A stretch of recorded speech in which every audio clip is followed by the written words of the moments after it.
So you are in the market to look at your competitors' YouTube ads, and it's quite easy to do. So there's a couple of ways you can do this actually. If you are on YouTube already, what we can do is if you find your competitor's YouTube ad on here, the best thing to do in this case is go down to left hand corner where they have their little logo, and just here there's a little I button, and what this says is My Ad Center, and what we're going to do is click on that. What this is going to do is show My Ad Center, because now, similar to Facebook, Google has its own ads library. And if you want to see exactly what they're running, so we can see exactly what Fiverr is running, we click on that button there and we're taken to the Google Ads Transparency Center.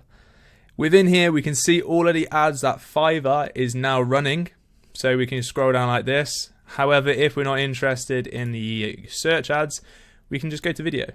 We're going to select their video ads and we can see their ad creatives. Okay, bloody hell, they're running a lot. Awful lot. If we want to see the image ads they're running, we can see the image ads they're running. And there you go. So that's how you see it on YouTube. If we want to do it a different way, I'm just going to go to this bar and type in Fiverr like that to get something to show up. And now we're there, we can see Upwork. The first ad here, funnily enough, is Upwork. And then what we're going to do is go to these three dots here at the end. And this is exactly the same. So it's the My Ad Center. And we can go to here and see more ads. So now we're in the Ads Transparency Center.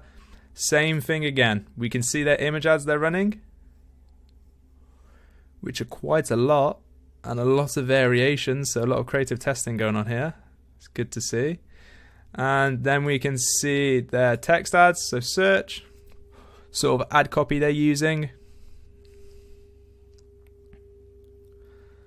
unmatched quality from talent, dynamically generated based on landing page content, so some DSAs going on. Attorneys, legal consultants, geez, this account must be huge. And finally we can see what YouTube ads they're running, which isn't a huge amount, but you can click on them, shown in the UK, and feel free to watch them. So this works better for bigger advertisers. It might not be on smaller advertisers, but it gives you some inspiration to go look at. Okay guys, thank you for that one. I'll see you in the next.